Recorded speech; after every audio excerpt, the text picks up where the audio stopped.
Hello student, in this video I will solve the very important question frequently asked in the board examination. My dear student, you will have to see this video till the end to avoid the common mistake. Let us start the solution of the question. Competitive examination के लिए भी important है. Try to understand the language of the question first. देखिए क्या होगा. A and B throw a die alternately till one of them gets a 6. 6 जिसका 6 सबसे पहले आ जाएगा he will be winner. Okay. देखिए my dear student, देखिए 6 wins game. Find the respective probability of winning if A starts the first. A start करेगा सबसे पहले, उसकी winning probability सबसे पहले निकालेंगे. देखिए क्या हो गया. सॉल्यूशन देख लीजिए. थ्रो ए डाइस. थ्रो ए डाइस.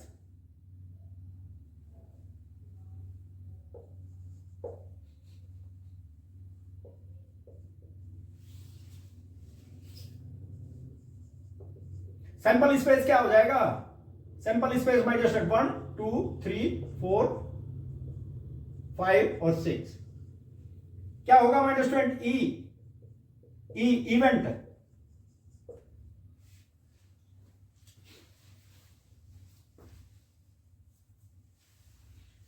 इवेंट एज्यूम कर लेते हैं. Event E that is get 6. A gets 6. A gets 6. Event F. Event B gets 6. बस ये चीजें याद रखनी है. A को मैंने E एज्यूम कर लिया. A 6 गेट करेगा. If A gets 6 then it will be denoted by E and if B gets 6 it will be denoted by F. ठीक है.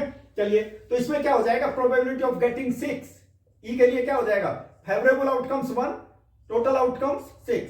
Or my dear student, probability that E not get 6 will be equal to 1 minus probability of E get 6 will be equal to 1 minus, that will be how much? 1 upon 6, it will be 5 upon 6. ठीक है. LCM ले लीजिए. Probability that F get 6 will be equal to 1 upon 6. Same thing, similar kind of thing. F यदि 6 F के पास यदि 6 आ जाता है तो प्रोबेबिलिटी कितनी होगी. 1 अपॉन 6. और क्या हो जाएगा. If F does not get the 6 will be equal to 1 minus probability of F get 6. 1 minus 1 upon 6 will be equal to 5 upon 6. ये चीजें याद रखनी है. That is very very important. Okay. If A get 6 that will be denoted by E. If A do not get the 6 it will be denoted by F bar. Okay. Similarly E bar और F bar. ठीक है. F यदि 6 F के पास में नहीं आता है तो उसको हम किसी से डिनोटेट करेंगे. F बार से डिनोट करेंगे. बस ये चीजें याद रखनी है. ठीक है. चलिए अब क्या करते हैं. देखिए इसमें क्या है. Find their respective probability of winning if A start the game first. A start करेगा. ओके. और उसकी प्रोबेबिलिटी हमको निकालनी है. B की उसके बाद में निकालेंगे. चलिए हम लोग निकालते हैं. Late us start the solution.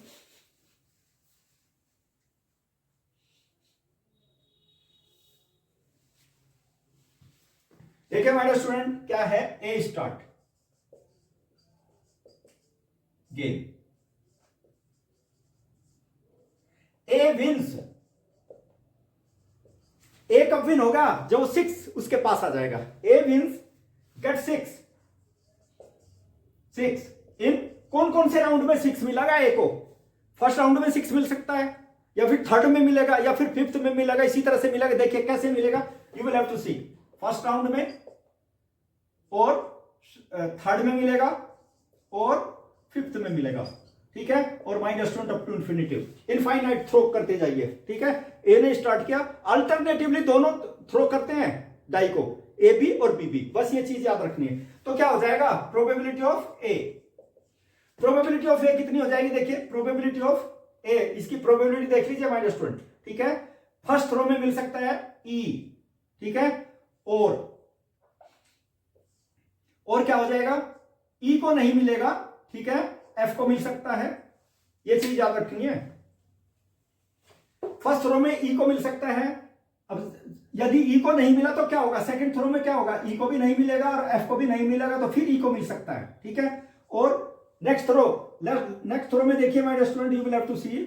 और ई को नहीं मिला. थर्ड थ्रो में देखिए एफ को भी नहीं मिला. ई को नहीं मिला. एफ को भी नहीं मिला. फिर ई को मिल सकता है. और my dear student up to infinite. ठीक है, ये चीजें याद रखनी है. You will have to see. You will have to एक चीज याद रखना, E and F these are independent events. Okay, ये याद रखना, E and F are independent.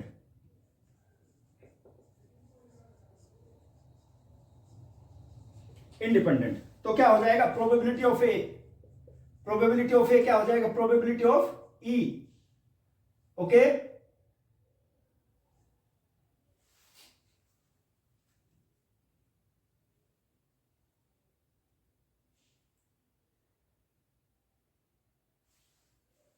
Plus probability of not E not F, probability of E, plus probability of not E not F, not E not F, probability of E.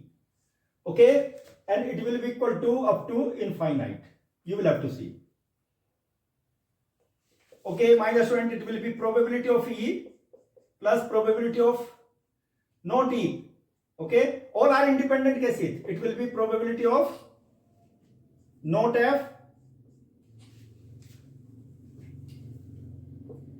probability of not F, probability of not E, probability of, third case में देखिए probability of E plus, देखिए फिर से आगे probability of not E into probability of not F into probability of not E into probability of not F, probability of E, and so on up to infinite. ये चीज याद रखनी है. तो क्या हुआ, देखिए प्रोबेबिलिटी ऑफ ई 1/6 है, प्रोबेबिलिटी ऑफ नॉट ई 5/6 रखेंगे हम लोग. ये चीज याद रखनी है. चलिए वैल्यू सब्स्टिट्यूट करते हैं. Probability of E 1/6 plus probability of not E 5/6, not F 5/6, probability 1/6, फिर उसी तरह से 5/6, not E not F 5/6, not E 5/6, 5/6, not F 5/6, फिर E 1/6 and so on up to infinite. ये चीज इक्वल टू 1/6. अब देखिए क्या आ गया, 1 प्लस 5/6 होल स्क्वायर है. देख लीजिए यहाँ पे, ठीक है, 1/6 को बाहर कर दिया और यहाँ पे कितना आएगा, 5/6 to the power 4 and so on up to infinite. My dear student, it will be, देखिए ये किस में आ गया. अब देखिए यहाँ पे ए की वैल्यू तो कितनी आ गई, ए की वैल्यू 1 आ जाएगी और आर की वैल्यू कितनी आ गई, आर की वैल्यू आएगी 5/6, ठीक है, स्क्वायर. देखिए इस टर्म को इससे डिवाइड करोगे फिर भी यही आएगा. तो किस में आ गई ये, is in GP, is in GP, geometrical progression में. ये जो प्रोग्रेशन आगे ज्योमेट्रिकल प्रोग्रेशन है, ज्योमेट्रिकल प्रोग्रेशन का इनफाइनाइट नंबर ऑफ टर्म्स का सम कैसे निकालते हैं. My dear student, you will have to see, it will be 1/6 a/1 - r, ठीक है, और r मैंने पहले ही निकाल दिया, a की वैल्यू 1 है, 1 माइनस, देखिए r की वैल्यू कितनी है, 5/6 होल स्क्वायर, ठीक है, और it will be equal to 1/6. देखिए यहाँ पे ये 36 आ जाएगा. इट विल बी 1/1 माइनस 25/36, ठीक है. इसका एलसीएम ले लीजिए my dear student, you will have to see. Student calculation कर लीजिए, 1/6 इंटू, देखिए एलसीएम ले लीजिए, एलसीएम कितना हो जाएगा, 36 माइनस 25/36, और 36 को न्यूमरेटर में ले लीजिए, 1/6 इंटू 36/36 माइनस 25 दैट इज 11. ये कैंसिल कर लीजिए, 6/11 आ गई. Probability of A wins get 6 first, its probability will be equal to how much, 6/11. और सपोज ए विन नहीं करता है तो क्या होगा, बी विन करेगा my dear student. When B wins, ये तो ए विनिंग की प्रोबेबिलिटी आ गई, B wins, then what will happen, probability of B wins, ये तो प्रोबेबिलिटी ऑफ ए विन करेगा, probability of B win 1 minus probability of A, it will be equal to 1 minus 6/11, और it will be equal to 11 minus 6/11, it will be equal to 5/11. ए ने start किया, first of all A will get 6, wins the game, its probability how much, its probability will be, the probability of A will be equal to 6/11. B wins, probability of B कितनी आ गई, winning probability 5/11. Hello student, in this video I will solve the very important question which frequently asked in the board examination. Watch the video till the end to avoid the common mistakes. Let us start the solution of the question. Okay, my student, try to understand the language of the question. First of all, it is most essential. That is, A can solve 90% of the problem given in the book. B can solve 70%. What is the probability that at least one of them will solve the problem selected at random from the book? किताब से question solve करते हो ना. First student a student, suppose आप दो friend हो ना, एक ए और एक बी, ठीक है ना. हम इवेंट एज्यूम करेंगे in the form of E and F, ठीक है. एक आपको ऑल ऑफ सडन आपको किताब से क्वेश्चन ले लीजिए. A can solve in 90% of cases और B can solve in 70% of cases. Okay, समझ में आ गई लैंग्वेज. चलिए अब क्वेश्चन का सॉल्यूशन लेते हैं, ऑटोमेटिकली समझ में आ जाएगा. देखिए,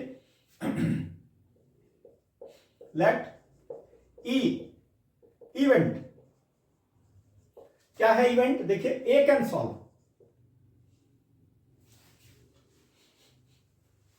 ए solve the problem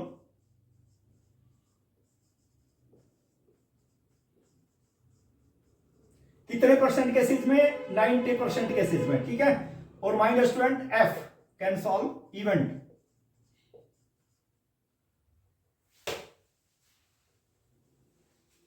B solve the problem, B solve the problem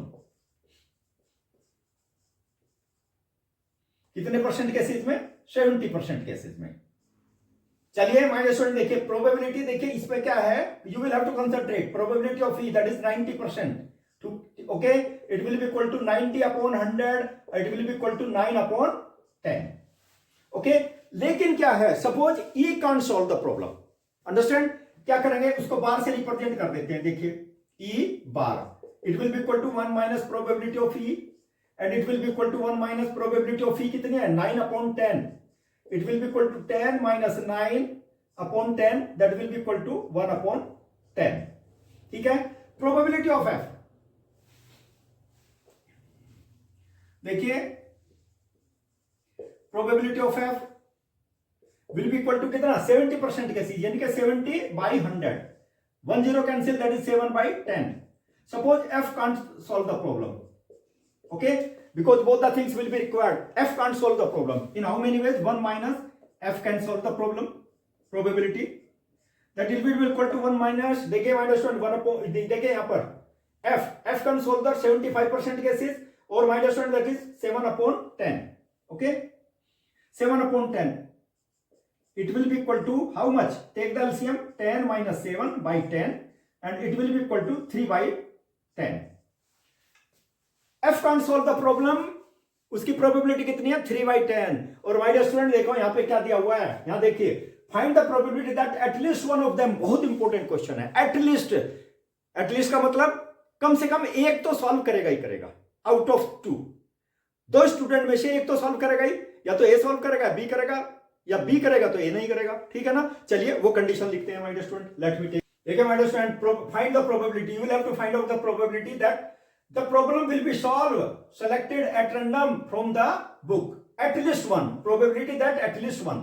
तो देखिए probability at least one solve problem. बस इसका ही मीनिंग समझना बहुत जरूरी है. एटलीस्ट का मतलब दो है ना, मैंने ए और एफ की फॉर्म में चेंज कर लिया ना, दोनों का यूनियन ले लीजिए, एटलीस्ट हो जाएगा. इक्वल टू, यहां पर भी बच्चे गलतियां करते हैं, ई और F is equal to probability of E union F. और देखिए फॉर्मूला लगा देता हूं my student, probability neither E will solve the problem nor F will solve the problem. At least one का मतलब देखिए, वन में से मैंने उसको सब्ट्रैक्ट कर दिया. ओके, ये चीज याद रखनी है, बिकॉज क्या करेंगे, events are independent. Okay, substitute the value 1 minus, देखिए क्या है probability, E will not solve the problem, that is 1 upon 10. F will not solve the problem, that is 7, 3 by 10.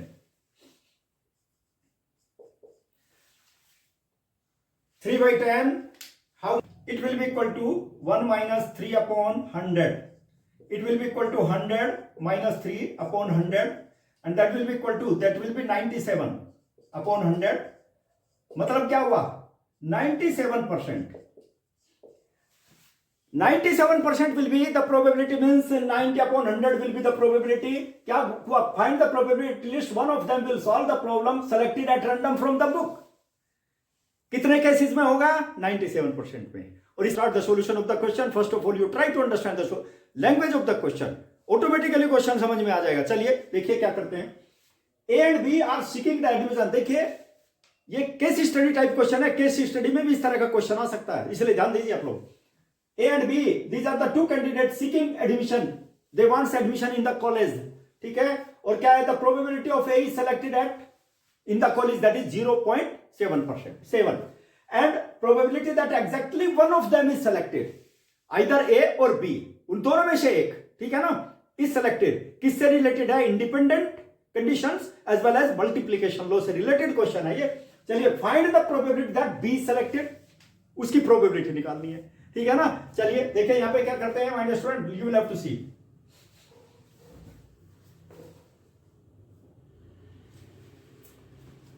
सबसे पहले ई,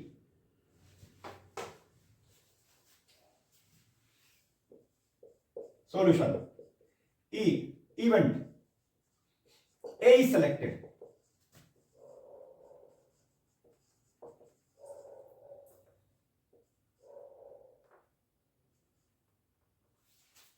A is selected, F. B event,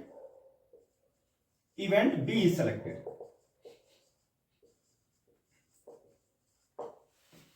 Try to understand, concentration, full concentration के साथ में video देखिए आप लोग. देखिए क्या होगा. Probability of E, probability of कितनी है my dear student? A and B. देखिए A is selected. The probability that A is selected means this one. Probability that is कितनी? How much? 7. ठीक है. और माय डियर स्टूडेंट देखिए probability of F. Probability of F हमको क्या करना है? What is the find the probability, इसको हमको निकालना है, याद रखना है. ओके. लेकिन और क्या दिया हुआ है इसमें? देखिए यहां पे है find the probability that B selected, और यहां पे क्या दिया है? The probability that exactly one of them is selected, that is 0.6. Either A selected और बी सेलेक्टेड, मतलब ई सेलेक्टेड और एफ सेलेक्टेड. तो उसकी प्रोबेबिलिटी क्या होगी? देखिए लेट मी टेक. देखिए आइदर ई और F.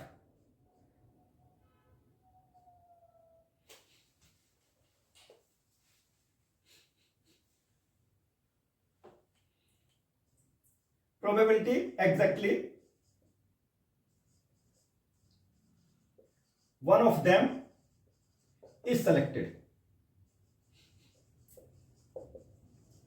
One of them is selected. देखिए probability देखो E is selected, F not selected, और E not selected, F selected. इसको ध्यान दीजिए माय डियर स्टूडेंट. ओके. और इसको क्या होगा? Both are mutually exclusive event. इसके भी मैंने बहुत क्वेश्चन अपलोड किए हुए हैं म्यूचुअली एक्सक्लूसिव केसेस से रिलेटेड. ओके. देखिए क्या होगा इसमें, क्या हो जाएगा? Probability of E,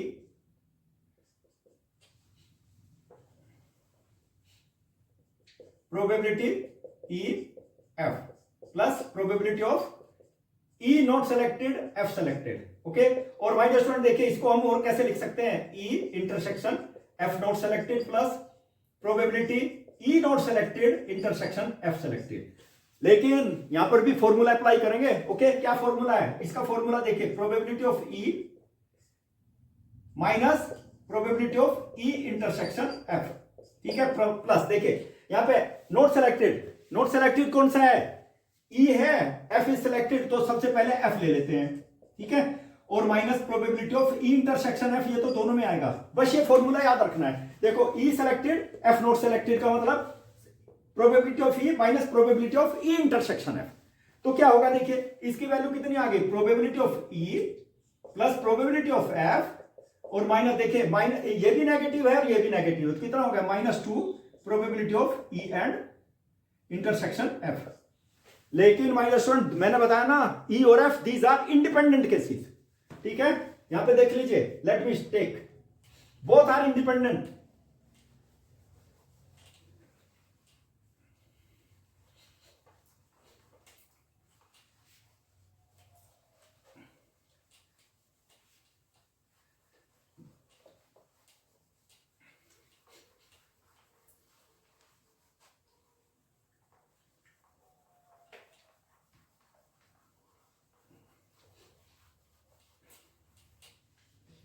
one of them will be selected will be equal to minus 20, इसकी value plus probability of F minus twice probability of E into probability of F. बस ये याद रखना है। देखो यहां पर probability of E intersection F, दोनों इंडिपेंडेंट केसेस हैं, यहां ध्यान दीजिए -20, E and F are independent, और इंडिपेंडेंट हो गए तो क्या हो जाएगा, probability of E intersection F will be equal to probability of E into probability of F. ये हो जाएगा -20 केसेस, ठीक है, इसको याद रखना है। तो कितना हो गया, चलिए, of E -20 that is 0.7 plus probability of F you write as it is, क्योंकि इसकी प्रोबेबिलिटी हमको निकालनी है, ट्वाइस, ठीक है, into probability of E 0.7 into probability of F. लेकिन -20 देखिए यहां पे क्या दिया हुआ है, the probability of exactly one of them is selected that is 0.6, तो ये 0.6 आ गई probability, 0.6 will be equal to, तो 0.6 विल बी इक्वल टू -20। देखिए यहां पे ध्यान दीजिए, you will have to keep in mind, इसको राइट साइड से लेफ्ट साइड में ले लीजिए, 0.7 will be equal to probability of F -2, देखिए इनको भी मल्टीप्लाई कर लीजिए, you will have to multiply,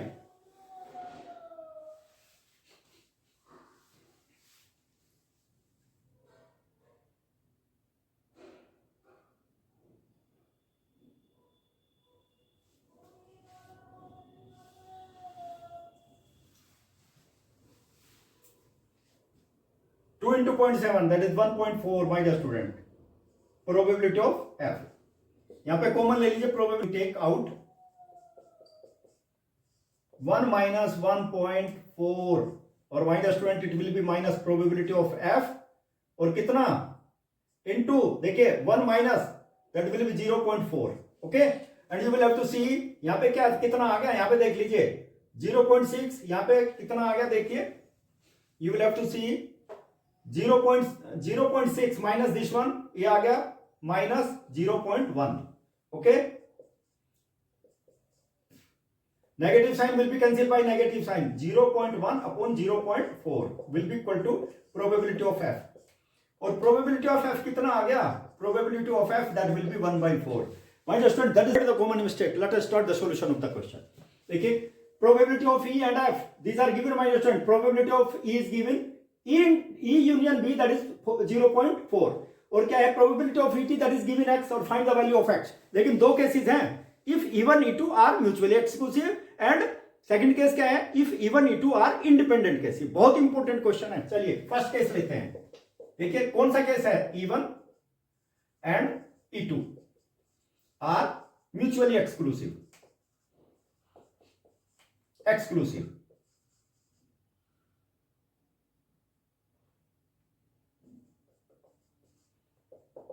तो क्या होगा, if these are mutually exclusive then what will happen, E1 intersection E2 will be equal to 5। ये क्लास 11 में सेट थ्योरी में पढ़ा है, फर्स्ट चैप्टर में हमारे स्टूडेंट। इसकी प्रोबेबिलिटी कितनी हो जाएगी, probability of E1 intersection E2 will be equal to 0। बस और कुछ नहीं माय डियर स्टूडेंट, याद रखना है, using probability of E1 union E2 कितना हो जाएगा, probability of E1 plus probability of E2 और minus probability of E1 intersection E2। ये फॉर्मूला याद रखना है, बहुत इंपॉर्टेंट फॉर्मूला है, और इसकी प्रोबेबिलिटी कितनी है, my dear student, probability use कर लीजिए आप लोग, ठीक है। देखिए क्या हो जाएगा, you will have to see probability of, देखिए E1 union E2 that is 0.4, okay, probability of E1 it is given my dear student 0.3, ठीक है, और probability of E2 that is x, और इसकी प्रोबेबिलिटी कितनी हो गई, 0 हो गई माय डियर स्टूडेंट। इसको राइट साइड से लेफ्ट साइड में ट्रांसपोज कर लीजिए, 0.4 minus 0.3 it will be equal to x, और कितनी आ गई माय डियर स्टूडेंट, 0.1 आ गई, it will be equal to x, और x की वैल्यू आ गई 0.1।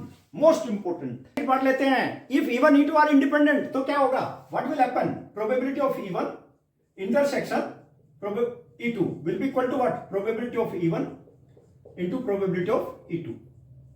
ये तो फॉर्मूला ही अपने आप में बहुत इंपॉर्टेंट है। क्या पर प्रॉपर्टी यूज करेंगे? Using probability of E1 union E2 will be equal to probability of E1 plus probability of E2 और minus probability of E1 intersection E2। Okay, और माय डियर स्टूडेंट ध्यान दीजिए, probability of E1, okay, probability of E2 और minus probability of E1 into probability of E2। इसकी value मैंने substitute कर दी, देख लीजिए आप, यू विल हैव टू सी, ये वैल्यू मैंने यूज की है। ओके, तो कितना हो जाएगा? Probability of E1 union E2 that is 0.4 will be equal to probability of E1 that is 0.3 और प्लस x और minus student similar kind of thing यहां पर रख लीजिए, probability that is 0.3 into x। ठीक है, अब क्या करेंगे? 0.4 it will be 0.4 minus 0.3 will be equal to, देखिए यहां पे x कॉमन है इधर में, इक्वल टू, ठीक है, x को बाहर ले लीजिए 1 माइनस 0.3। ओके, x बाहर ले लिया और माइनस लेफ्ट साइड में कितना आ गया? 0.1 आ गया। ठीक है, और यहां पे देखिए यहां पे कितना बच गया? 0.7 बच गया। x 1 माइनस 0.3 दैट इज 0.7 और x की वैल्यू कितनी आ गई? x will be equal to 0.1 upon 0.7, it will be equal to 1 upon 7। Most important question, my dear student, if such type of questions helping you for the preparation of the board examination, subscribe the channel. Okay, I uploaded exam oriented questions frequently. Thank you.